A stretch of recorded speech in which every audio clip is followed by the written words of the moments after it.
When the black sheep leaves the nest, there's no coming back. I found the cure to happiness. Now my bags are packed. Say goodbye to the boy. The ending has begun. You better not miss your flight. It's aimed right at the sun. And we welcome you to another edition of This Is Wrestling. It is the Versage, literally alongside the one and only Zach McGibbon. Ornsey, welcome to Shea Ashton. That's right. Made the drive down. I had to see the studio for myself and see all the setup, and it's finally good to see it here in flesh and in living color. It's a really nice setup you got here, Mr. Versage. I'm now off in the corner of this table. I've got this nice microphone in front of me. There's all these screens. You got the colorful PC. It's when you start screaming, you're going to sound a lot better.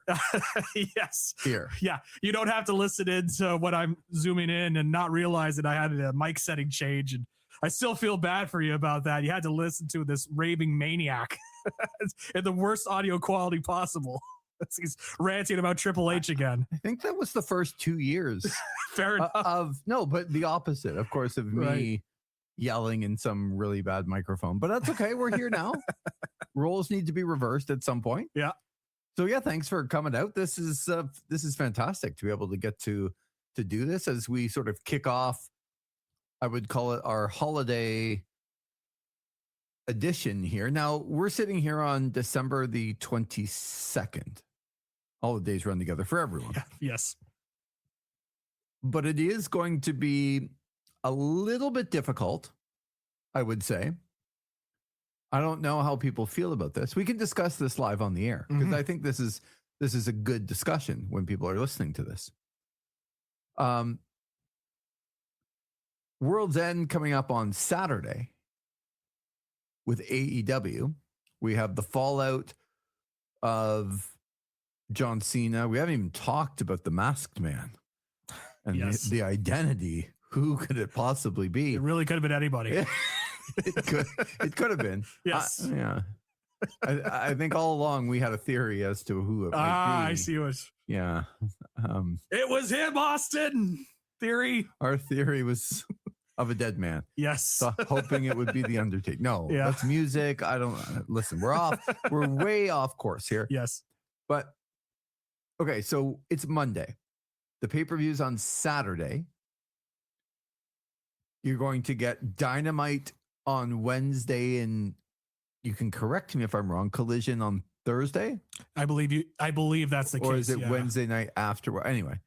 Sometimes they tack on an hour of Collision and then do another hour separately. It's kind of weird how they do it. So. And in Canada on television, they don't do a very good job of like last week's Dynamite. I was watching it and then it just cut off. And I was like, oh, that's it. That's the programming. But then on TV, like on the guide, at least it was taping AEW Collision. Recording for all of those who don't know what taping means. Yes. I still use tape, so it's okay. Okay. So, but here's a quandary that we're in. You have to pretty much watch Dynamite and Collision to be able to know who's going to be in the semifinals of the Continental Classic, but they are taped. But the pay-per-view is on Saturday, and let's be honest here. Christmas is Thursday. Mm-hmm. If you're listening to the podcast on Christmas Day, email me and I will send you something really, really nice. But you're probably not, which then even on Boxing Day might be a stretch. Yep. But then the pay-per-view's on Saturday. Do we give away the spoilers on this show to be able to properly preview the pay-per-view? It's the conundrum we're in because I also don't know the spoilers. I know. And so I have a feeling on what it's going to be, but I don't know what it's going to be. You could throw a total curveball at me. There could be a guy that I think is completely obvious that should be in, right, but he might not be in. So It's interesting. So that's the dilemma we're in, right? It is, and I don't really know what the right answer is. This is an open discussion about what's the right answer. All I know is that Ben Sublier will message us about our decision in the end. I usually try to take the opposite view of what he thinks anyway. So I know, like, as the AEW super fan, he thinks that he should be able to watch Dynamite and then watch Collision and then interrupt his family Christmas to watch Collision to make sure he knows who's in the semis. But my wife, kids, I'm telling you, we don't know who's in the semifinals. We have to watch this. I thought we were going to watch a Christmas movie. It is a Christmas movie. It's a Christmas themed episode. Get into it. More than Die Hard is. Oh, no, that's a here we go. controversial take. Oh boy. So I really don't know what the answer is. Maybe it's the fact that if you're good enough to be able to listen to this podcast at the end, maybe we'll just do it at the end and you can turn it off. Yep. Save it to the end. And if you're actually going to watch like on Christmas Eve and on Christmas Day, because you're so into what is happening. Yep. Okay. Yep. You need your all elite wrestling. Then you'll have to turn it off. So we'll make that decision at the end. But I would like to, we've done a ton of WWE stuff the last little while, and deservingly so. I mean, it's been top of mind, I think, for a lot of people, but we really haven't done a ton of AEW stuff. I'm going to start with this. I'm going to play to Zach's interests in what Zach likes. Okay. I like this part. I'm going to tell people and tell you and everyone listening right now, if there has been a better one-off promo to sell a match, to sell a show in 2025, I would like to hear what that is. Because it's not just the best promo, because sometimes the best promos, like the pipe bomb, or it didn't necessarily sell the show that was coming up that week. Right. It was an iconic moment, but not all promos are on the go-home show towards the pay-per-view to sell the show. I'm going to tell you that I thought of you quite a bit while watching Samoa Joe, Hangman Page, Swerve Strickland, and then ultimately MJF comes back. And if I just presented this 15 minutes worth of time or whatever it was to a non-wrestling fan and asked them, after watching this, do you want to see them fight? And do you have to have watched anything else? I thought this was one of the most tremendous promos, and I saw it getting some criticism, and we can talk about the criticism that came from it, but I thought this was an incredible 15 minutes worth of time to put over 4 guys that are going to fight on the weekend for the world title. And as a non-wrestling fan, I think you could show that to most people and they would go, yeah, I want to see these guys fight. I thought it was just incredible. And one of the best things, and I'll let you talk about it, see what you thought about the promo, but one of the best things about it for me was that everybody got a chance to talk to everybody. Like Joe was in there and he got a chance to go after Swerve and after Hangman, and Swerve got a chance as well. And now they all didn't get a chance when MJF came into the ring, but Hangman after Joe and after Swerve, I'm like, oh, maybe he's in trouble because these guys did a really good job. And then he knocked it out of the park.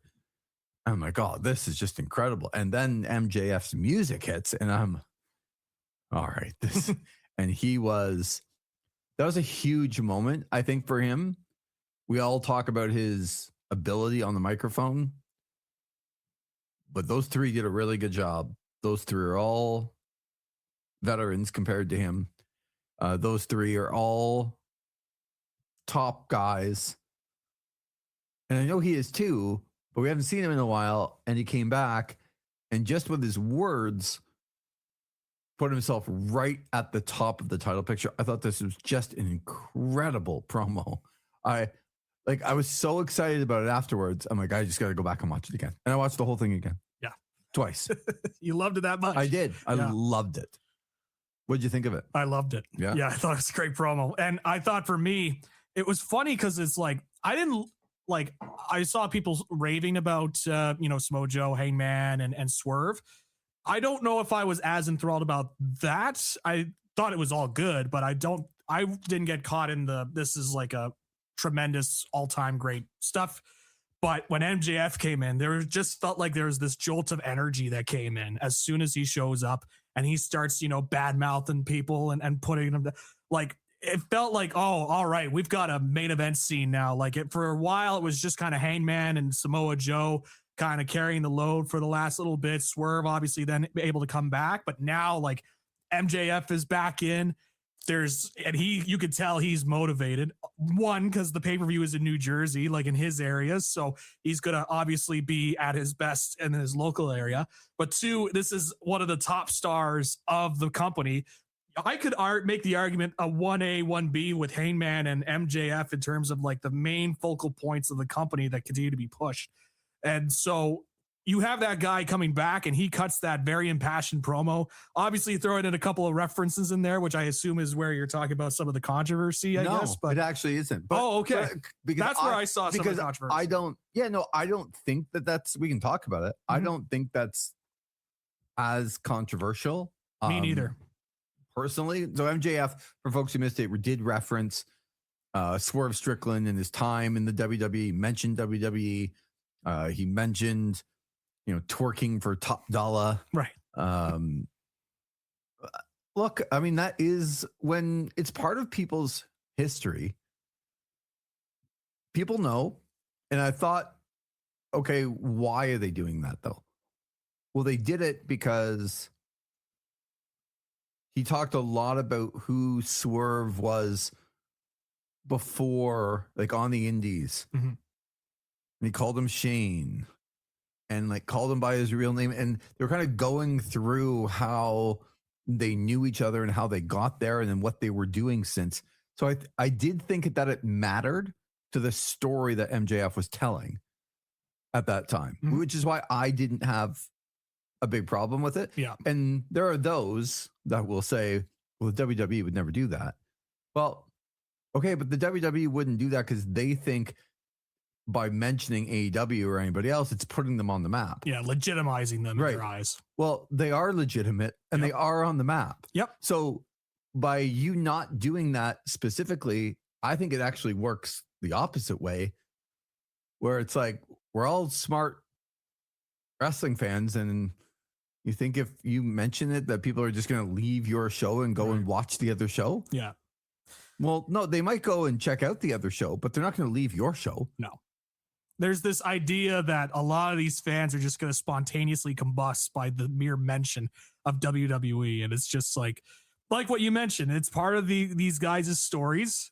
We mm-hmm. talk a lot about stories here now in professional wrestling. That's kind of the big code word around. Mm-hmm. So this is a part of their background stories. Like, I have no problem mentioning it, especially if it's in relation to a story. And in this case, like you mentioned, they talk about the background of MJF and Shane Strickland, Swerve Strickland, how they knew each other on the independents, how they traveled with each other, and how, Swerve went one way, MJF went the other way. Like, it's all part of the story that they're trying to intertwine.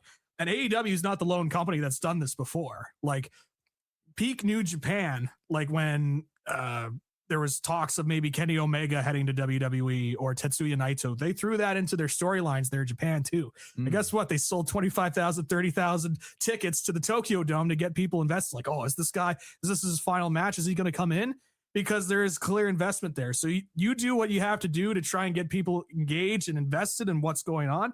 So yeah, that's, but you know how people are. Like, you mentioned WWE. It's like, oh, this is a second tier company. Like, they're trying to, mention WWE to be relevant, that sort of stuff. But I think that's just very surface level analysis there. So Yeah. And look, MJF brought up the fake tattoo that Samoa Joe wore in TNA. Yeah. Just because WWE has a affiliation with TNA now, yeah, they didn't back then. Definitely not. When Joe was wrestling there. Yeah.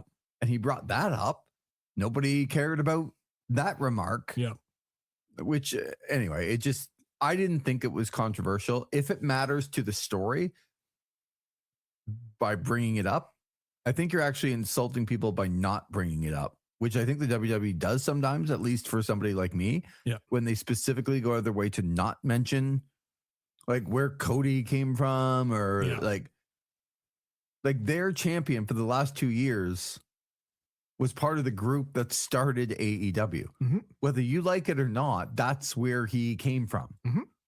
By never mentioning it, it's a bit insulting for me. Mm-hmm. Where some of the backlash came from the promo, which I wanted your take on, was that like everybody got a chance to respond to each other, except for MJF comes in, he talks to everybody, and they all kind of stand there and take it and let him walk out and let him do his thing without a rebuttal from them. Do you think that was a good thing by like everyone was standing on equal ground, but MJF comes in, he got a lot to say about everybody else, but nobody got a chance to rebut him? Fair? Yeah, I think that's fair. I'm not as like I'm not as like uptight about it as I think it sounds like others are in terms of they thought it made the other three look very weak. I mean, when you really look at the promo, it's like in some ways with MJF stuff, the whole deal with his character is like he goes to the lowest of lows, right? To try and get under your skin. So when you have these guys not responding, that means they're not getting down to MJF's level. Like they are above what MJF is trying to say and what he's trying to get under his skin. So that's what I kind of took away from that is like, you know, all these other guys, it's like, you know, there's at least some sort of a mutual respect with the others. But MJF's whole thing has been like, he's disrespectful. He's a prick. Like he's the worst. And the thing that MJF likes to do is he tries to take you to his level and try and lower yourself.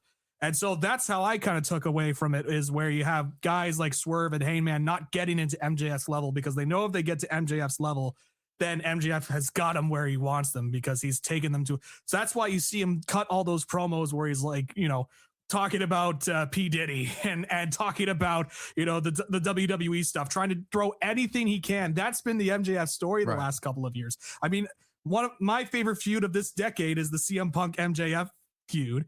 And MJF always kept throwing stuff. That opening promo was him trying to get under his skin, be like, you were never the guy. You were always second fiddle behind Hunter Hearst Helmsley and John Cena, the you can't see me man. Like he's always been trying to get under the skin of these people to try and get them to lower themselves to him because that's the character that he wants to portray. So you know, I would have to disagree with that criticism. I understand where it's coming from, but like that's the character that MJF has been over the last couple of years. So I think I would be more in agreement with the people who said it made the other three look weak if MJF had been around 4 weeks, but he's been gone for months and he's just coming back. It was a surprise that he was going to be there.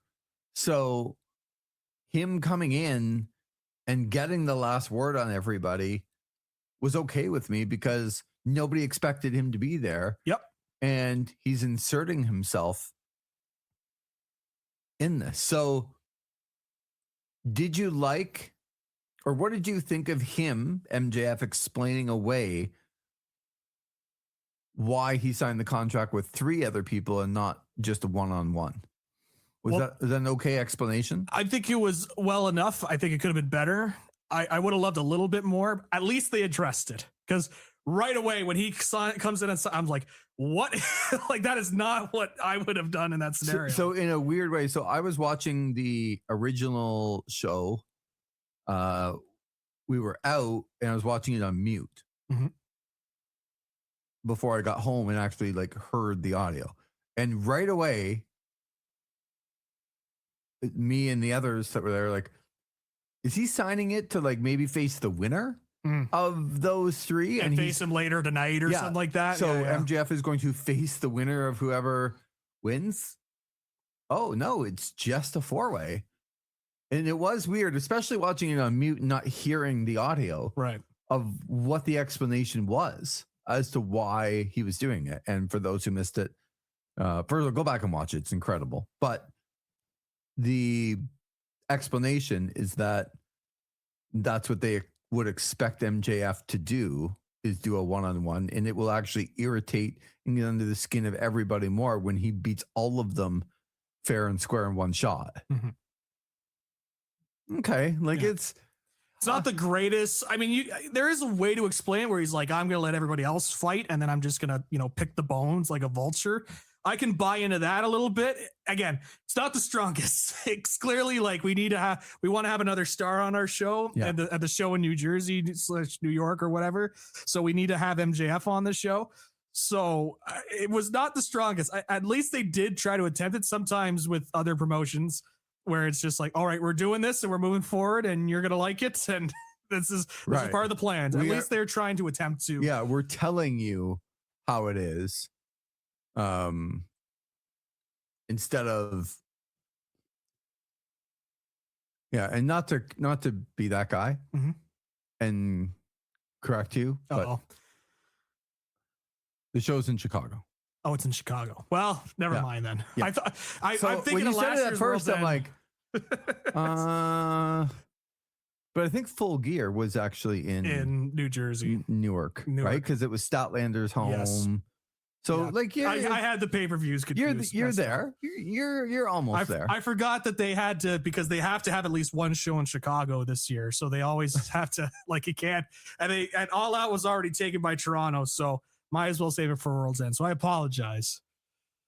But it's in Chicago, and so let's talk about now the match. Yep. Because we're not spoiling anything by talking about this one. It's an incredible main event for me that I'm excited about. And this would be back to one of the bigger problems for me with an AEW show. You're going to have the semifinals and the finals of the Continental Classic. I'm expecting those 3 matches with who's in them to be like really, really, really good. Mm-hmm. You're also you're gonna have to leave time for a 4-way match for the world title that I would expect to go long, and I would expect it to be very good as well. I'm really scared. Well, I don't know if they've announced it or not. Do you think the Continental Classic final should be after the world title match? Especially with the 2 semifinals that night as well, to give as much space as possible. It's tough. It did main event last year, right? That the Ospreay Okada main event, that did main event last year. I'm trying to remember. I will go back and look at what the world title match was and where it was placed. But see, I can hear the argument because of the no, that was also a 4-way last year. Oh, it didn't, and it didn't. Yeah, okay. And that was before the actual main event with the 4-way. John Moxley beat Orange Cassidy, Hangman Page, and Jay White. Right. After the Kazuchika Okada Will Ospreay. That's right. Final. So I'm just trying to look at how much time Okada beat Ricochet and Ospreay beat Fletcher in the semis. There was 1, 2, 3, 4 matches in between the semis and the final. Yeah. And the semis will definitely kick off the show, just like it did last year. Yeah. So I'm just worried. My thought is that this show will again get very, very long. Mm-hmm. And the matches that you're most looking forward to, you're a little bit burned out by the end, because it's like to me, the world title match and then the final of the Continental Classic, please don't be 3.5 hours in before you get to these things. Right. That would be my huge fear of this show, because I want to see this show very badly, and do it well. So Yeah, I guess if you base it off of last year, the 4-way will be the main event. Mhm. What do you think happens in the main event? Man, I really think it's kind of up in the air on where it could go for the main events. Ever since Samoa Joe won the title and got himself that beat Hangman Page in that steel cage, it really has felt like it has been unpredictable on where it could go. I could see it go back to Hangman. MJF's obviously back, and he's got to do it for his hometown of Chicago, Illinois. Everywhere is his hometown. Everywhere is his hometown. I really could see a legitimate case. This is one where I legitimately don't know. Like, I could see Samoa Joe retaining. That's the one I'm strongly leaning towards, but it's not really? It's not 100% or even like you're 80%. Leaning towards Joe. Yeah, I'm having I could see it go back to Hangman. That's my second choice. Swerve is my last, and MJF is third. So I'm not sure you get third and fourth picks. No, well, it's a 4-way. Yeah, I mean, it's a 4-way. I mean, I feel like it's fair. Shouldn't have more than one. I'm not saying these are my picks. I'm just talking in terms of odds and probability. Okay. Well, who are your picks? I'm leaning towards Samoa Joe retaining. Okay. Only because I think there might be more that they could do with a Samoa Joe title reign before they eventually, give it to Hangman or give it to Swerve. So one of the interesting things there is when Joe had it before and then he gave it up. It's like, okay, well, that's the last time Joe will ever get the title. Right. Well, I still feel like when Joe loses this one, this will be the last time Joe ever gets the title. Right. So are you going to take it off him right away? So I can hear that part. I think where you could persuade me a little bit is they're just starting to, like, with Hook in the faction, and like that faction isn't really a lot if they don't, like, I don't care about the trios titles. They don't really have a ton without, but the world title makes it, now Joe's out, now Hook's out, now Hobbs is out. Like, and Shibata wasn't there this week, but he's there usually. Yep. So I don't know what that faction is without the world title, which would give a little bit of credence to what you're saying. Yeah. I also would agree with you that with the odds of probability that Swerve would be last on my list. I don't think he needs it right now. I'd love for him to win, but I don't think he needs it right now. He can do a better build with somebody towards that title, and it will mean more when he gets it. For me, like, I love watching him, but he feels like another guy right now, just another guy in this match. I'm leaning towards MJF winning. Really? Yeah, winning the title. I mean, to put it right back on him when he gets there, he could have like, he's got Swerve and Hangman as full enemies, and you could still have Joe go after him with the ops, and like, people want to cheer for them at some point. Like, they still cheer for Joe anyway. That's when Joe comes out, he still gets cheers, no matter how bad they want to be. I think they should put it on MJF, because I think it legitimizes the world title a little bit more. I love Joe, but I don't know. Yeah. I don't want to compare it to like Frankie Kazarian's the TNA champion, and it's like, I don't know. Yeah. But if you look around, right, it's Cody and Punk. They have the world titles, and then you have Takeshita's got the New Japan. You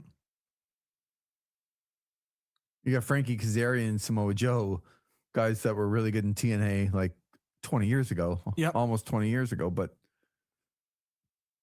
you got three guys that the world title could be on AEW, to me, that would legitimize it more. And I wonder about the storyline just from the Death Riders about They finally got it away from the Death Riders, but now just Joe has it, and it's another heel group that has the title again. And it's like, you could put it on MJF and he's a heel, but I don't need a big heel stable group. Yeah. Again, like keeping control of the main event scene. Yeah, like I've already watched this, and it feels a little bit like that. And I don't mind it for Joe, but so I would lean towards MJF, but I could see it being put on Hangman. Yep. And everyone, but Hangman is, to their credit, he's a better chaser than. Like, he's got a lot of legitimacy when he's on the rampage towards trying to get, and eventually he's got to get there, and he did for a little bit, which was good. But anyway, so it is interesting. I can tell you that the star power of MJF,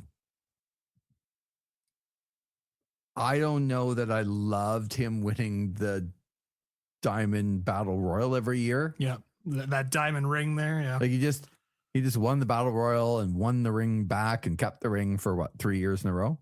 Well, yeah, pretty much won it each time. And they changed the rules each time. Yeah.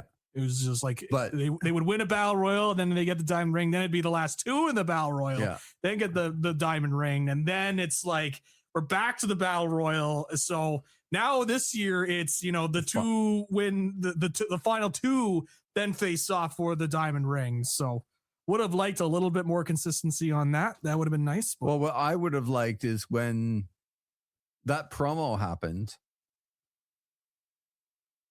and then they came back and they're like, stay with us, the Diamond Ring Battle Royal. And then they went to the Battle Royal. I'm like, what? Like, who's in this? So I did not love the lack of star power in the Diamond Ring Battle Royal. I thought it was very anticlimactic after the 3 years. And maybe that just has to do with MJF. Yep. And that's what I'm talking about, is that he's a major star. But we are going to get Bandito and Ricochet. Yep. And I'm like, I think that'll be a really fun match. Okay. But in terms of the stipulation, yeah. But I don't know. Like, Ricochet's got the national championship. Does he need a ring? And if Bandito wins the ring, it feels weird that this ring would go to a face. Yeah.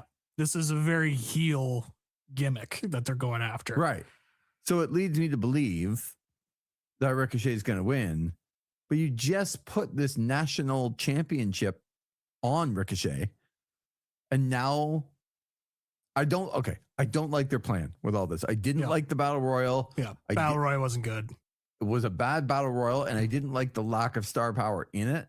I would have much rather have seen Bandito and Brody King.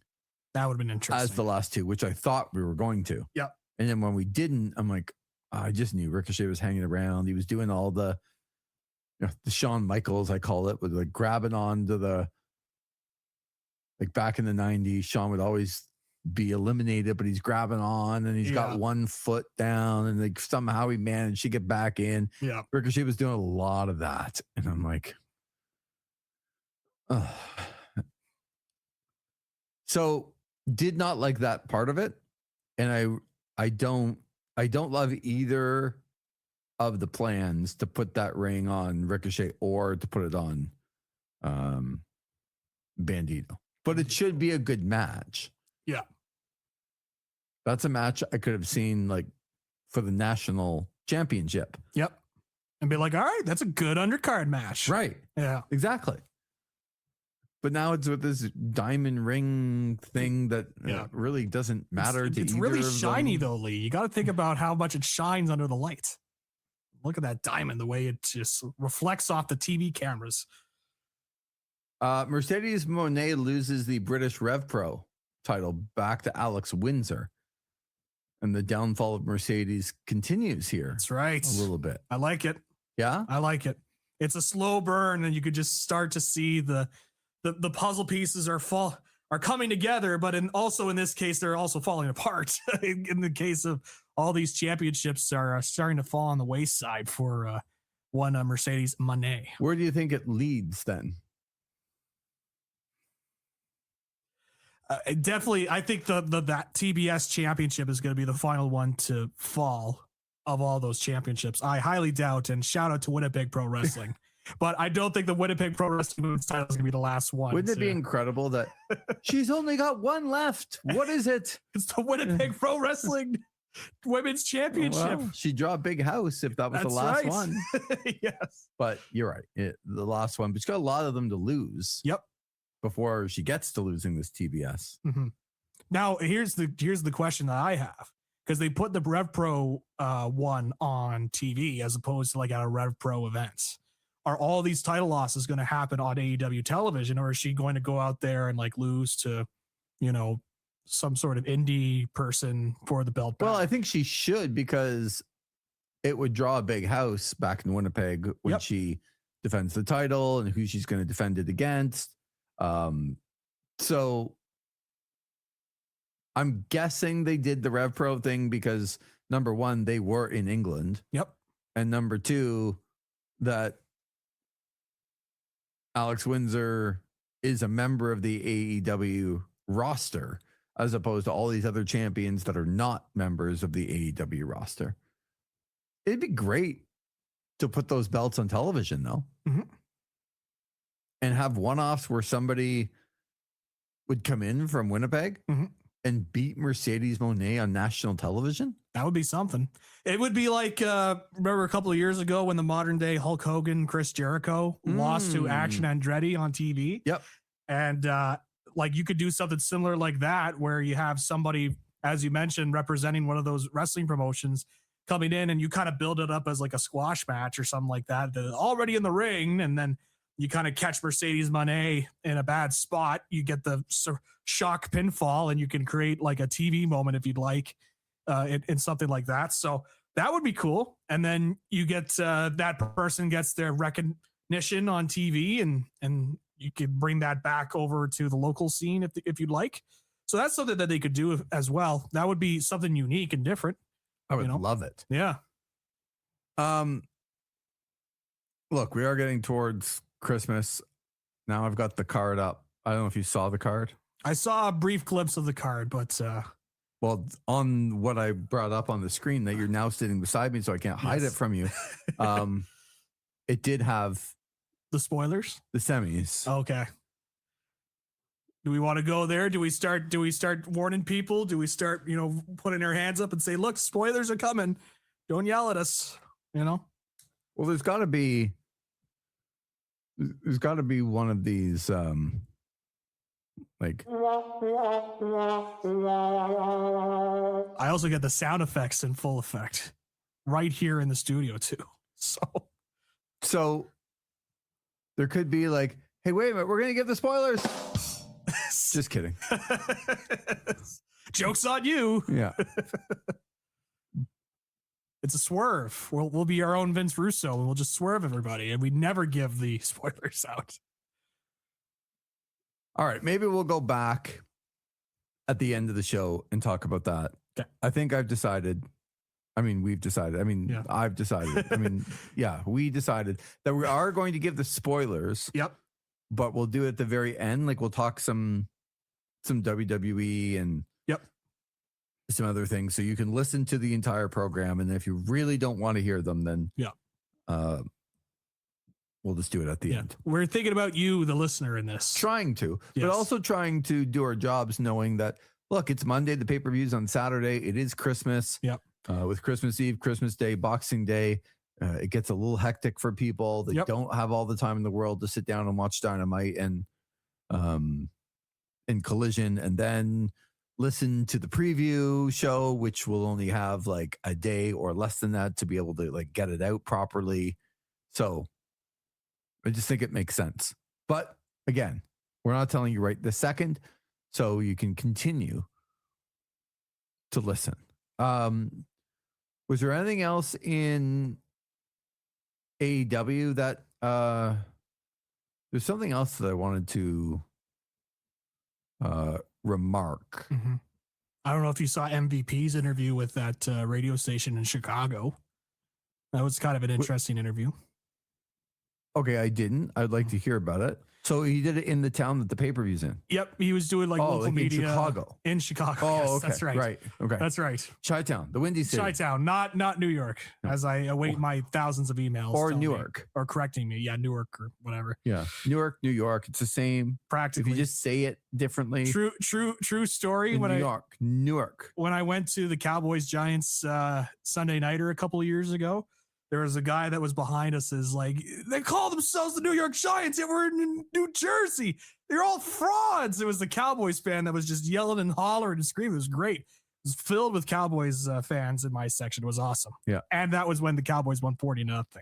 That was like the peak moments of as a Cowboys fan. That's fantastic. This year has been different, obviously, but nonetheless, there are some positives. There are things to look forward to, but not the way that you wanted to end. But no, it wasn't anything too crazy. It was just him talking about like he mentioned the Speedball stuff about like why people thought that he and Speedball had heat, and he said it was like he was talking about a match, and he said that Speedball shouldn't have the heat in a certain section, and it should be like one of their guys should be dominating a guy like Speedball. He's like, he's got nothing against Speedball and Mike Bailey or anything like that. It's just he said it was taken out of context from a general conversation regarding a match between the two. Not in wrestling. Something was taken out of context. Not at all. And I can tell you the guy that did the interview, he's very in tune with what's happening in wrestling. I'm talking like not just WWE and AEW, but the guy also covers a lot of Japan. Mm-hmm. And I'm not even talking about New Japan. Like it's a Dragon Gate wrestling guy. So he knows his stuff. And it was a really good interview. And he just talked about philosophies and like just to give a sense of how different the interview was. They spent the first 10, 15 minutes talking about Masahiro Chono and how big of a fan MVP is of Masahiro Chono. Very different from everything else when it comes to wrestling interviews. That's good though. Yeah, it's just the same old. Oh, it was interesting about how he got into Japanese wrestling and all that. But yeah, he talked about Speedball. He talked about his dislike of Triple H, and I'm like, well, I can relate to that. And the stuff that was happening there and their exits. So no, it was a good interview. I'd recommend people go and check it out.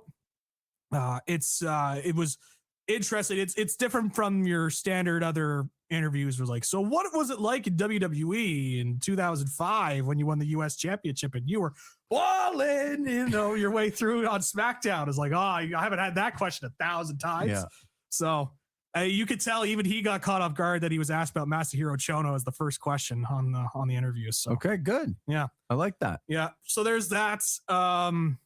This popped in that apparently Andrade is free to work as we're recording. So get ready. He's coming back. Are you fired up for Andrade? Did we not see him? Well, we saw him and then we did see him, but they never referenced him again. Yeah, but it's some indie show. Oh, yes. And then he attacked some guy. Yeah. And then he unmasked and it was like, whoa, it's Andrade. And now, so he's apparently free and clear. So another great work from the Beast Mortos lawyer, practicing lawyer, Beast Mortos, to waive the clause in the WWE contract and get Andrade free. So he'll probably show up on TV and be reacquainted with the Don Callis family. So do you think they pay taxes in the Don Callis family? Most important, AEW and White Castle, the burger place, they're teaming up. They're going to have an AEW Bacon Brawl combo. Oh,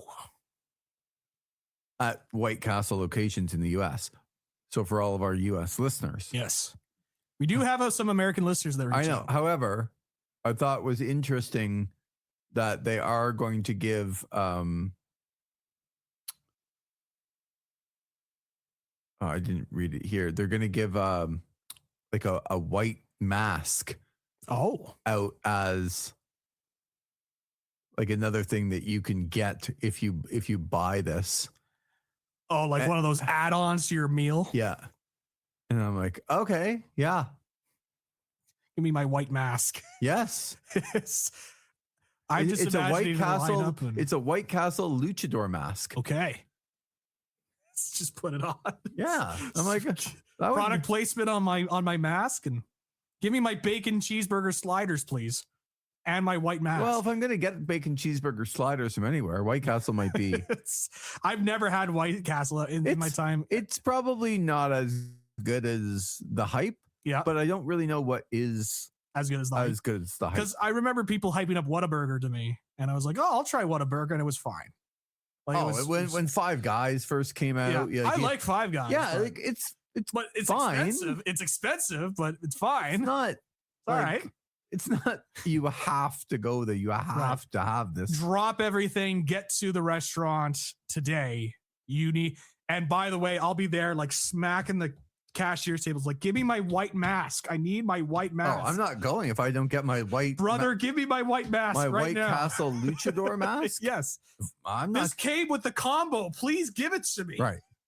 I'm not leaving without it. Yeah, brother. Subsection E of my creative control clause on this purchase of my White Castle burger shows that I clearly have earned this White Castle lucha mask that I am entitled to. Zach, I'm going to go completely off the board here. Okay. And talk about non-wrestling for like 1 second. Okay. Because this is stuff that I kind of feel like, bear with me. But if I brought it up to you before, just pretend I haven't. Okay. This is stuff that makes me feel old. And it's like I need to ask, younger, hipper people than me. Mm-hmm. Thank you for assuming I'm hip, but you could go on. I've been to Belleville. Not a lot of choice there. Feel like I am hip for Belleville. That's what I mean. True. So, and that's where you're from. Like that's where you work. So yeah. Okay. So you're hip. I'm with it. Ish. Day one ish compared to the rest of the Belvillians. So I know this is completely random. Don't yell at me. All right. Folks, don't yell at me. I'll make it quick. Yep. Was watching Jimmy Fallon a couple weeks ago, and the guy comes on as the musical act, and I'm like, oh, okay, I don't mind this guy. A bit, it's kind of hard rock / a little emo, a little distortion-y. But I like it. It's got some good stuff. All right. And so I'm like, oh, okay, cool. Like a guy I hadn't heard of and don't mind his music, so I'm gonna look him up. I listened to like 3-4 more of his songs, and I'm like, I like this guy. Mm-hmm. Okay, well, what's his story? What's it all about? So have you ever heard of a guy or a band? It's him though. Mm-hmm. Jutes. I have not. Jutes. Gotcha. Jutes? No. Okay. I mean, see, this is why, folks, I do these things, is to just make myself feel a little bit better. Gotcha. So, okay. So, yeah, bands appear even on national stages that you don't know who they are, and they're sort of. Yep. It's like when the Tragically Hip showed up on SNL for the American audience. Right. That's big for us Canadians, but for an American audience, they're not aware. So then I started looking into the guy, and I find out that he is from, it's not even a little town or a hamlet. So for people who are listening in the Ottawa area, he's from Dilworth. Okay. Now, Dilworth isn't even like you just rolled into Ashton right now. And what I always tell people about Ashton, it's 3 churches and a pub. It really is. Like, no, folks, it really is. There's a little general store. Yeah. That I'm not going to call it a convenience store because it is not convenient for anybody. They're hardly ever open. It's absolutely ridiculous. They are just more of a store. Yeah. It's not a convenience store. Yeah. It's the opposite of that. Right. But it's a general store that just opened, but there is nothing else in Ashton. Now, we're not far from like Carlton Place or Stittsville or but there's nothing here. Yeah. Well, Dilworth's the same. So Dilworth, but there is an exit off of the 416 between North Gore and Kempville. you've traveled the 416 many times. Many times. So, yes. if you're going back to Belleville and you pass the exit Roger Stevens for North Gore, and then you are coming to the water and you cross the Rito River Mhm. before you get to Kempville, there's a exit there, and it's Dilworth. So this guy is from like Cars, North Gore. Okay. That's like, if you want to be a little bit more specific of where he's from, like for anyone listening, between Kempville and North Gore. He's 34 and he's performing on Jimmy Fallon. And I have no idea who this guy is. So it makes me feel old because I used to know if you're from the area at all. Then now I'm intrigued. Yeah. Now You're doing the research. now I'm a little bit more in the deep dive. And Zach, then I find out he's married to Demi Lovato. What? I'm like, What? yeah. I'm I like, didn't know that. I'm like, what the? How can I not know? Like, at least, not that I've listened to every song, Yeah. but so there's a guy from Ottawa who used to be into basketball like heavy, thought he was going to be a basketball player, changed, went into music. He's already recorded like, I think it's his 9th album. Jeez. Right. Okay. Like, and kind of changed his sound, almost gave up Right. the whole story. Yeah. That you'd think he's 50. Right. Like, I almost gave up, and the last chance, like, yeah, you're coming back in the industry. Yeah. Yeah. he's 34. Oh my God. But it's like his 9th album that he's just released. But this one has got popular Right. as opposed to the other ones. Like, he actually kind of got popular with the one song on like the 8th album that kind of Right. popped. Yeah. And look, being married to Demi Lovato probably doesn't hurt the publicity. I was But- going to bring it up, but yeah. No, Yeah. of course. Yeah, but yeah. we all need breaks in life. Of course. Like, that's a good one. Yeah. But my point is, it makes me feel really old and out of touch that I don't know who this 34-year-old from Ottawa that used to play basketball, but now has 9 albums and is married to Demi Lovato and performing on Jimmy Fallon. Right. And nobody, Zach, you are probably the 20th person that I've asked. Yeah. Everyone younger than me. Yeah. Nobody knows who this guy is. I had no idea who this Jutes guy was either. Right? And I believe it's just Jutes, like Jutes, is from. His name is Jordan Lutz. Okay. So, he And combines. he's combined. Right. It's like if I call myself ZaGibbon. I feel like we're all going to call you Zagibbon at this point. You did this to yourself. I can't even. It's like if Zach called himself Zagibbon. ZaGibbon. Z-Gibbon. You know what, folks? Dave. It just makes itself, doesn't it? You just let people talk long enough and they do this to themselves. I have nobody to blame but myself for this. So cool. Last cool thing. Yep. Not that you should go listen to him, but go listen to him because Right. he's a local artist. Mhm. He's becoming quite popular. His album is named Dilworth, There you go. which is super cool to the area. Yeah. And one of the hit songs on the album is called Left on Dilworth. Wow. All Right? right. Like, this is as local a story that I've never heard about, Right. that I've ever seen. Yeah. Like, being in the media and Yeah. like stuff like this does not escape many people. But Yeah. somehow, It's snuck through. not on my watch anymore, No. Jutes. Okay. When things become a little bit bigger and brighter in the next month or two, Yeah. not only for This Is Wrestling, but for other ventures Yep. that you and me and some other people might be a part of, Yep. Jutes better be on. We got to book Jutes. I actually watched him he was on like an Amazon music podcast. Yep. Like, because, the big Amazon music and they have their podcast, which is huge. Mhm. Oh yeah, he's on that, but nobody seems to know who the hell he is. No. He's on that. So well spoken. Mhm. So like really interesting guy to listen to. Mhm. And now I'm just like, the guy's my favorite artist. I just love him. So There you go. anyway, local. All about local. So I just needed to get all of that off my chest because I wanted to feel better about myself, yeah. not letting stories like this pass me by. But I literally have asked like everyone I know, and I wait for it so I don't let them like look it up or because a lot of people, like especially if you're texting them like, hey Zach, do you know? Oh, sorry, McGibbon. Do you know who Jutes is? And then 5 minutes later, like, oh yeah, Of course. he sings. It Takes Two, and like you've looked him now up on Google and know.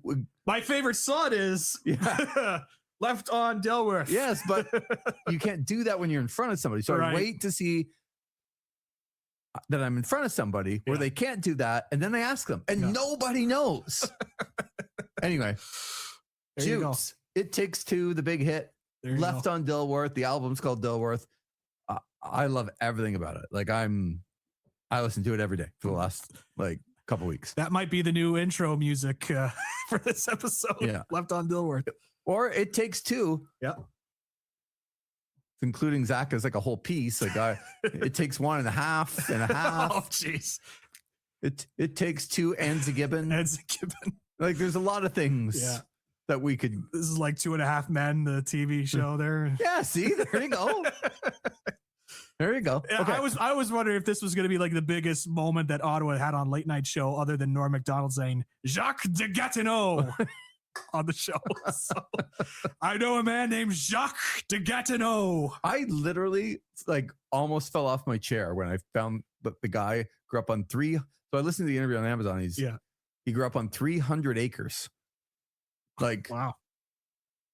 In the middle of, and for anyone that's been on that, even on the 416 past North Gore, you start getting, there's the one exit in Kemptville 15 kilometers later, but there ain't much. Not much. No. Driving through. So, I've driven that route many times coming back to Ottawa. There is not much there. But you're never going to drive in the 416 again and get to like exit 40 or 42 or whatever it is, and you'll see Dilworth. And you're always going to remember the story now. Yeah, perfect. So, and apparently his mom still lives there.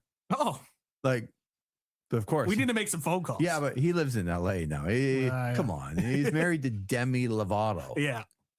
And he was talking about his wedding, and he was going on, but like, it was crazy. We had, he's like, the lead singer from the Goo Goo Dolls. Yeah, he was there. He played Iris. Of course. For us at our wedding live. Of course. Because who doesn't have that? Right.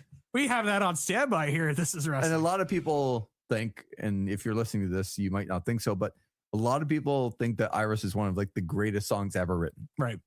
Like it, and I'm not kidding when they say that. Like people think it's like, I love the song, but it's one of those kind of worldwide songs. Like, yeah, the lead singer, he just came.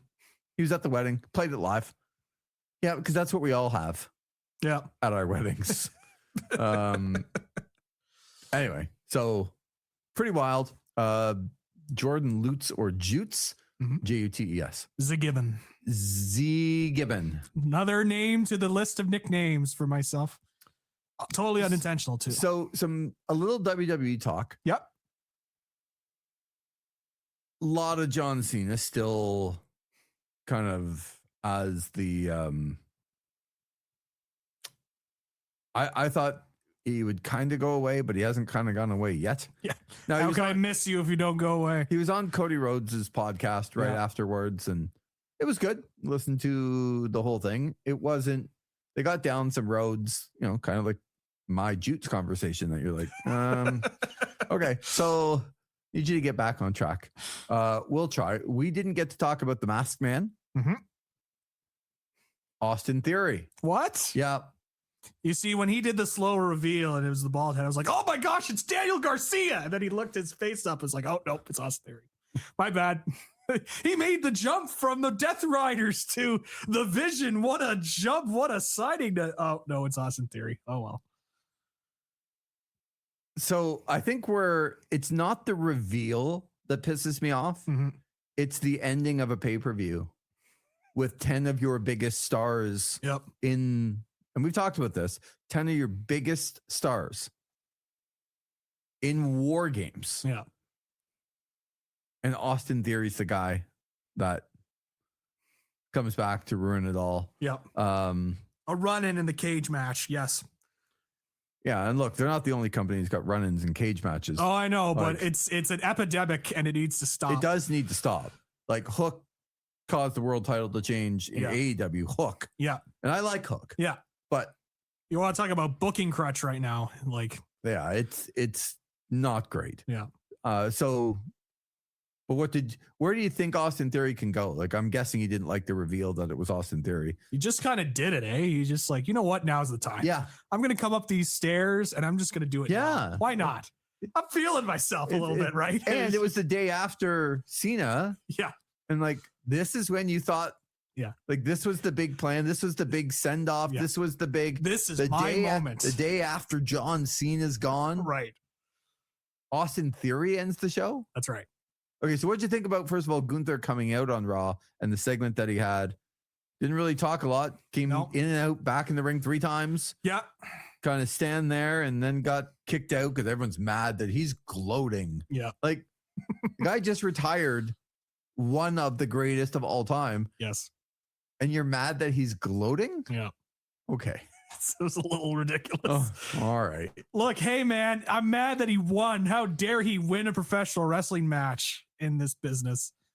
It just happened to be the greatest of all time, as they call him in John Cena. So, look, I one of the things I enjoyed the match itself. We talked about it on the last show. I enjoyed the match itself. I even liked the finish, but the big thing was, were they going to be able to recover and keep the heat onto Gunther? Because that's what it was designed to do. Right. And I think it will get back on the path still. I still think there is a path forward, but I was expecting more. I'm not going to lie. Like, I think they expected more too, because, you know, it's the one thing I always point out with a lot of these WWE shows, Lee. Just like your little fancy buttons on your board machine, you can hear them, you know, click on buttons to get the boos louder, right? Well, in this case, it was more of a whimsical button, but that's usually when I have to listen to Lee Versage's takes. The crickets? Yes. But you could hear them like click on a button as like, oh, they're booing louder. And you could just hear like the canned noise coming through. It's like, that's not usually a good sign when they're trying to get the people to just react a certain way and they have to enhance it. We made fun of WCW back in the day for canning Goldberg chants into their entrances, and yet WWE gets away with it. So I think he got heat, but it was not the heat that I was hoping for. It wasn't the boo, you suck heat. It was more the, ha, you suck. I'm booing you too because everyone else is booing. Oh, this is fun. Heats. You know what I mean? It's not real heat. It's just, we've been told this is how we're conditioned. We're going to boo when you tell us to boo. We're essentially a live studio audience over there in WWE. You get the flashing signs that say boo or yay or cheer or whatever, and we're going to react that way. Is that Gunther's problem? Is that his fault? I don't know. I don't think it's his fault. Okay. I think that just goes back to booking of the match and what you want, what you intended for, what you kind of came away with. I don't think that's Gunther's fault. Okay. I think that goes back to, you know, I'm not going to revisit the Triple H match because I don't want to give you noise complaints with the neighbors. So all I will say is that, you know, the way that they executed everything in terms of, you know, Triple H coming out and they put all their anger and frustration on the booker because he's revealed himself as the guy that makes all the decisions, to the point where he's going on post WWE shows and talking about the decision-making process. So it takes away from Gunther beating an icon and ruining a moment for the fans and whatnot. Like, you could turn that into Gunther went in there and ruined a moment for the fans. He destroyed a lot of fans' hearts by beating their favorite wrestler, and you can work off of that.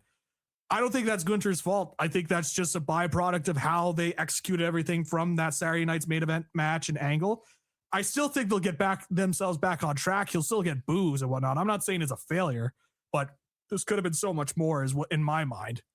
Yeah, it felt like they didn't have a great plan other than just go out there and soak up all the boos and say bad words on TV. And they didn't really have a plan. Then they're going to kick him out of the arena. Right. And almost always when they kick somebody out of the arena, they come back. Yeah. He didn't come back. Did you love the wrestlers sitting beside, just like, oh, I can't believe he did that. I can't believe he beat John Cena. So here's what I would have done, because you bring that up. I would have had him come in. Like, if you had asked me right after the match, this isn't hindsight. Right. This is what I would have done with him. I would have found like the next guy on the list, and I would have had him absolutely tear the you-know-what out of that guy. And it's like they kind of got there, but they didn't get there. Right. Because that guy to me was AJ Styles. Rumored to be sort of headed out. Even if they didn't do the feud right now, it would be, I hear you're retiring in 2026. Just so you know, this is waiting for you. And just beat the living crap out of him. Yep. From like, leave him laying like The Rock left Cody after WrestleMania or before WrestleMania with the bus and right. like all of that stuff. Yep. What in the blue hell was AJ Styles doing? Leaning on Gunther's car in a t-shirt, and it was like minus 20 degrees outside. The car had so much frost on it already. Yeah. That it's like he couldn't even go because the windows had to be like defrosted. Yep. And AJ Styles was just hanging out. Yeah. Out of his car in a t-shirt. Yeah.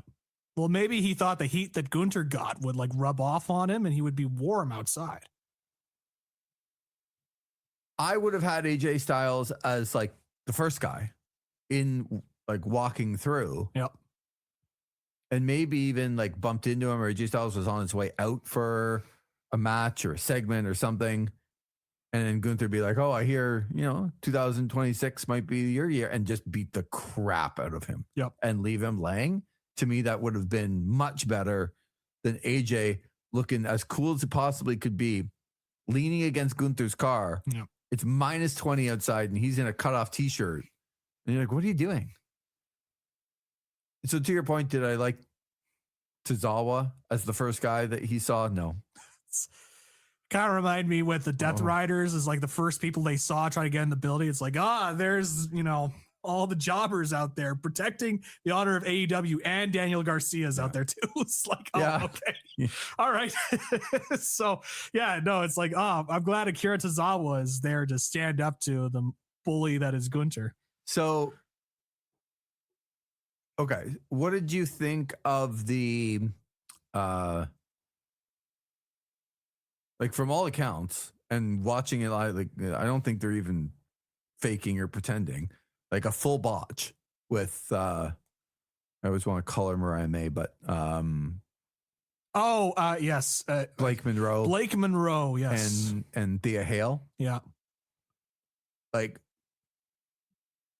folks, if you missed it, NXT, Zach doesn't watch NXT, so I'll have to explain it to him. No. I saw the clip, but don't watch it. Thea Hale. I have much better things to do than watch NXT. Thea Hale comes off the second rope and does like a Darby Allin-ish bump.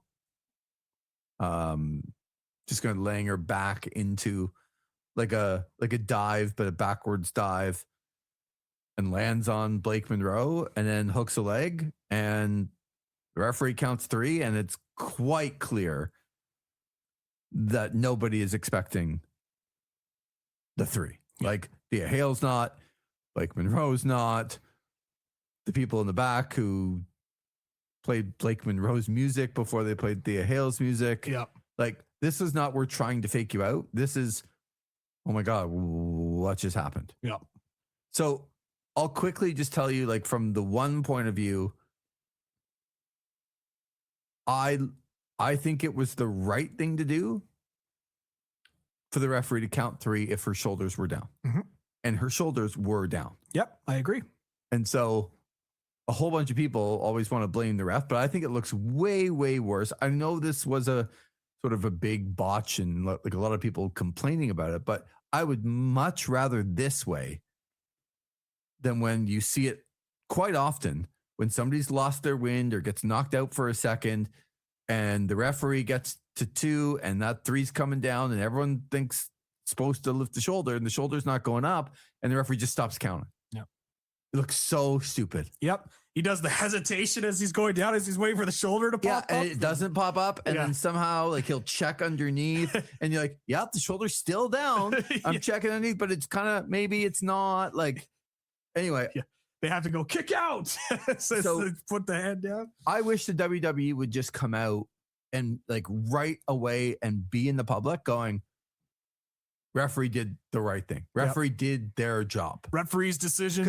Because that is what they tell the referees, and let's not mistake it. They tell the referees to count if the shoulders are down, and then it's up to the wrestlers to get their shoulders up. Mhm. And for whatever reason, she didn't.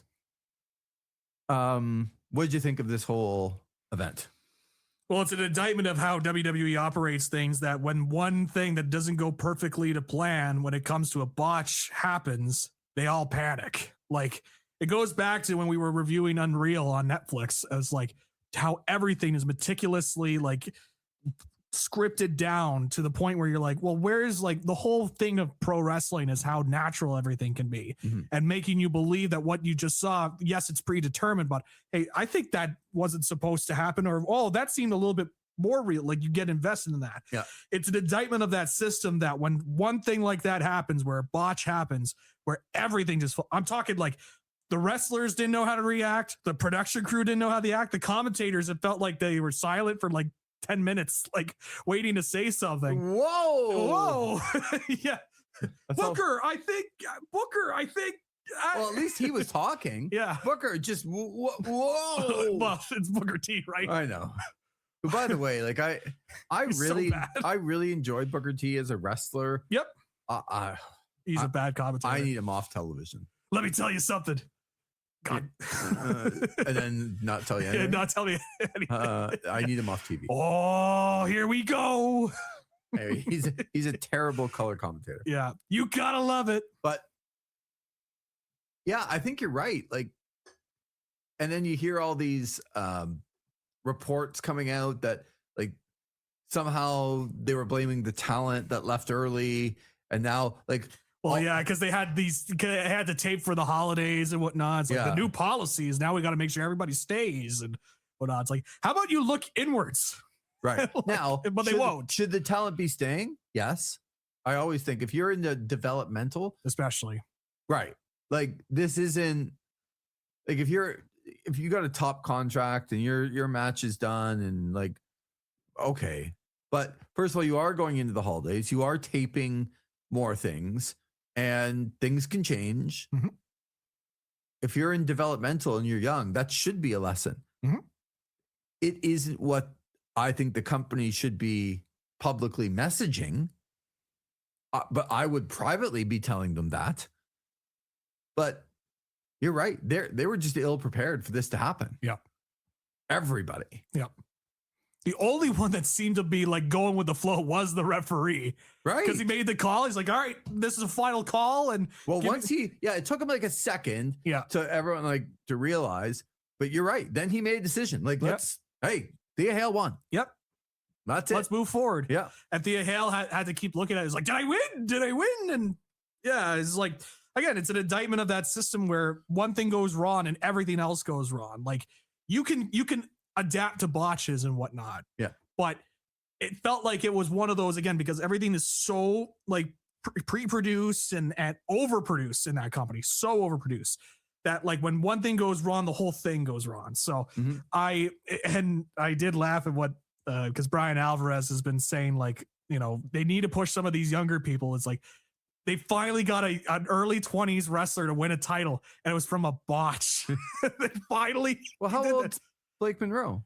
Blake Monroe is, I think she's 26, 27. Yeah. So Thea Hale's like 21, 22. yeah, Thea but- Hale's very young. yeah. So it's like, but that's the idea. It's like, let's push some of these really younger wrestlers and see what they've got. It's like they finally pushed somebody and Yeah. they finally got a And title then win. a And mistake. it was a mistake. It's like, you know, in NXT of all places too. So, So it's like, I'll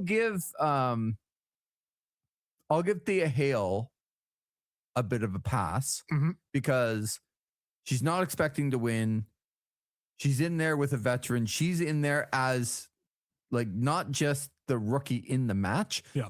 She's the rookie with everything that's going on, from the ref to production to Blake Monroe to like everybody involved. She is the rookie.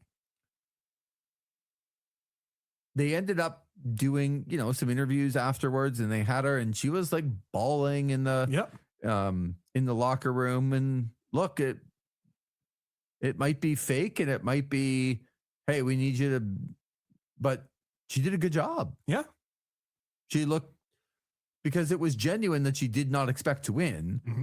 So at least for me, like the only part where they kind of saved it was getting her real emotion on television, and almost Blake's real emotion on television to be like, I can't believe that this happened. So in this whole spot though, where is the fault? Like, it's quite clear, and I actually think it happened. There was the move right before the last move that Thea Hale happened, where she also came down sort of on Blake Monroe's stomach to set that move up. She lost her win. That's what people are saying, but she lost where she was and what was going on for a second. Like something blacked out in Blake Monroe.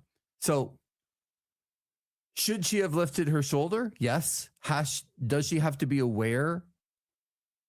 Yes, she does. But if she truly like lost her win and got blacked out, what happens at that point? Like, what is the right thing to do, and who is at fault to make this not what it was? Like, what is the answer to that?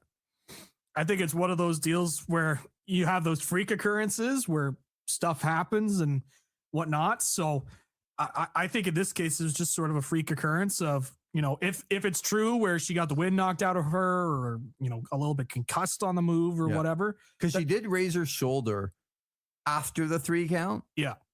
But it was too late at that point. Yeah. And didn't even kick out. No. It was just like a half raise of the shoulder because, oh my God, what has just happened? Right. But I'm not really all that with it. Right. Like, yeah, it was just, yeah, I think the answer, like, you're right. Sometimes just things, they say crap happens. Yep. Yeah. And you need to roll with it. And the ref did a decent job, but nobody else rolled with it. No. Even the production team didn't roll with it. Right. Like, nobody else rolled with it. And what I would be saying to Thea and to Blake at that point would be like, if the referee counts 3, yes, you're not expecting it to happen, but it's almost this, like you tell people in life all the time, prepare for the unexpected. At least consider what is worst case scenario. And if it happens, what are you going to do? Yep. Because worst case scenario happens. That happened. And Thea Hale should have got up right away and been celebratory. And Blake Monroe should have sat there with like the what the bleep just happened look. Yep. And they should have made it look more like it was supposed to happen than they did. Yep. It looked like a botch. Yep. Botches happen, but you don't, that's where the professionalism comes in and the learning comes in. To me, it's a good spot to have it happen. Like, I don't think it hurts anybody too badly. No. Like you can look at Blake Monroe and say she should have, as the veteran and as the title, the champion, she should have raised her shoulder in time. She didn't. That's on her. Okay. She might have got knocked out for a second. Yep. And all right, well, crap happens. Yep. All right. I think we're at the time of the show that we're going to go back to the semifinals of the Continental Classic. There you go. So now is the time. If you do not want to know the spoilers and you want to watch Dynamite and Collision, totally understand. I'm like that too. It's just, if this were any other week, I would never do this. Yeah. But it is Christmas. It is Boxing Day and the pay-per-view's coming up, and it's sometimes crap happens, you know? That's right. You got to prepare for the freak occurrences. Right. Certainly. And by the time this comes out, it's going to be, you know, no one will be listening to it until Tuesday. And then like it's Christmas on Thursday and Boxing Day Friday, but then the pay-per-view Saturday. Right. Like, so kind of up against it here. Yeah. Okay. So if you legitimately do not know, which you're saying that you don't, and somehow you're going to get it like exactly right. All But right. do you know? Lie detector test. Okay. Do you know? I do not know. Okay. I legitimately don't know. So what do you think? I have a feeling on. What do you think the semifinals are? I think one of them is Takeshita Fletcher. Okay. I think the other one is Okada. See, that's the one because I'm trying to remember the rankings there because Moxley was in the mix. They had a 5-way tie. Yeah, that's why I'm going like, in, which is it's unique, right? It's definitely unique, I like that. Like Yeah. that's a good way to, because Kevin Knight beat Okada, right? so there's been some upsets for sure. Yeah. I feel like because I really like the Okada Pac match, that I'll say Pac. Okay. But I'm not confident on that one. I have I'm pretty strong on those three, Okay. on the way those matchups kind of were laid out. Okay. But Pac is kind of I'm not sure. Because it would make, in my mind, it's like, if you wanted to continue the John Moxley, like all of a sudden he has all these losses and this is another thing where he's not able to make it into the tournament. But another guy from the group is able to make it into the tournament. You know what I mean? Tournament. So. Okay. Well, I would say that you're halfway there living on a prayer. Whoa. So you have 3 of the 4 wrestlers correct, and you do not have the correct matchup in the first one. Okay.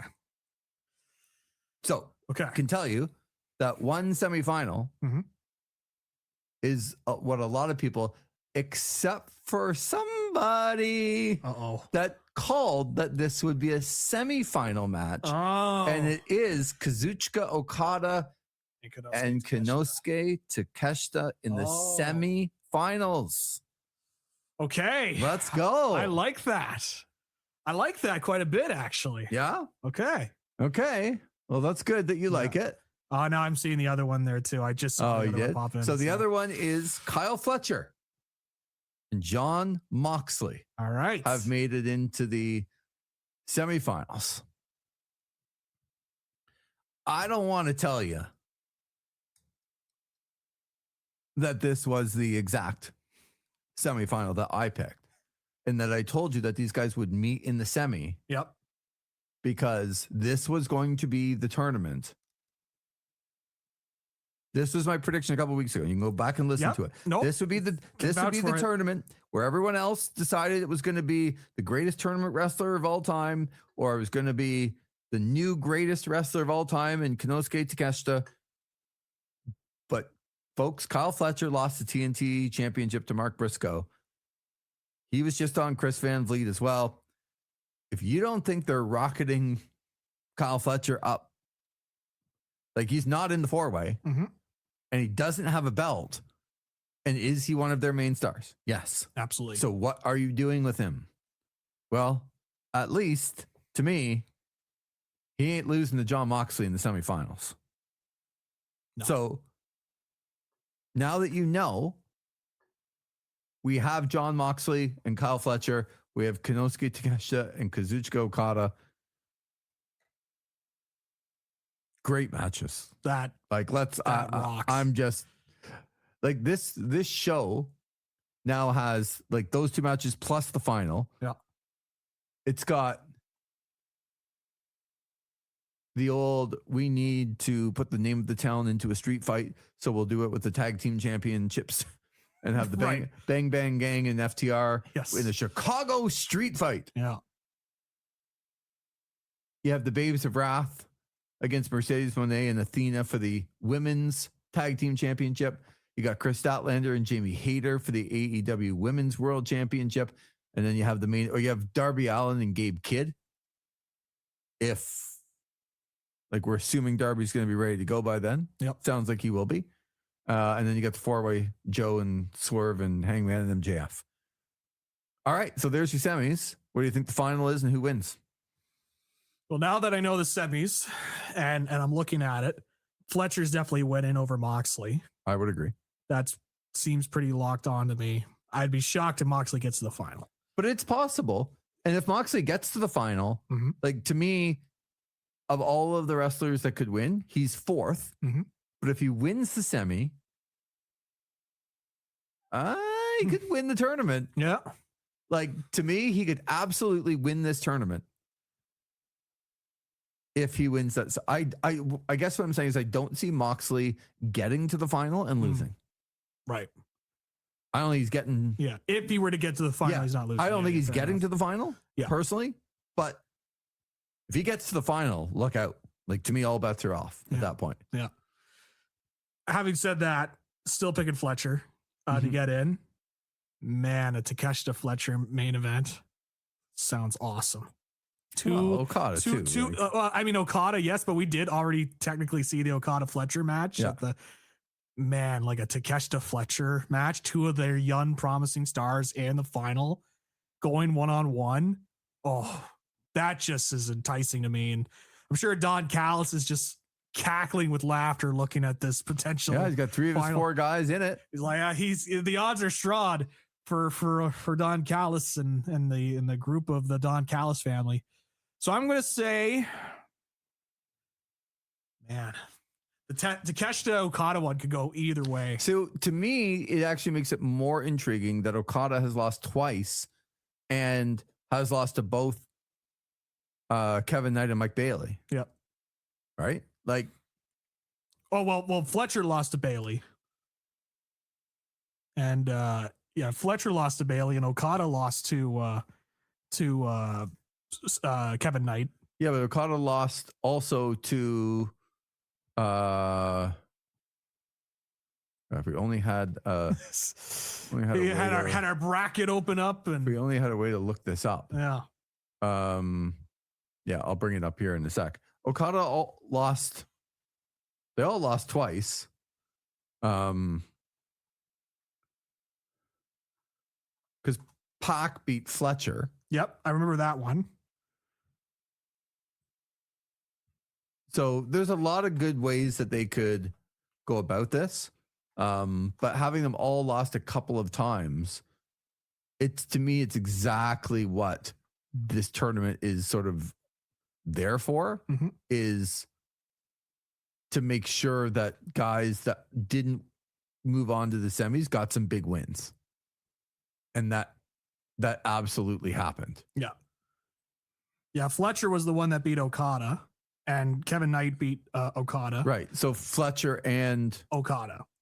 Yeah. And then Speedball beat Fletcher. So that's kind of how the points and Pac beat Fletcher and as well. And Pac beat Fletcher, yeah. So I'm leaning towards a Fletcher Takeshita final because it is a match we haven't seen in the tournament. That would be awesome. That would be that'd be a match I'd really be looking forward to. And then it would be, to me, I always thought Kyle Fletcher was winning this tournament, and nobody else did, because it was like Takeshita. All the focus was on Takeshita and Okada. Yeah, that one of the two would win the tournament, and they would meet in the final, and that would be. Now, there's no interference and none of that stuff, but I do think, like, if you got Fletcher beating Takeshita in the final, you would definitely have Okada come out and sort of team with Fletcher and like laughing at Takeshita and like, and almost fueling that even more. But I don't know. I just can't see Okada beating Takeshita in the semis. For the feud, it does more that Takeshita, who's taken all of his crap, beats him, and he's no longer, with 3 losses and didn't even make the final, he's no longer the greatest tournament wrestler in the world. And then, but Takeshita winning the G1, I mean, he could win this as well. Yep, for sure.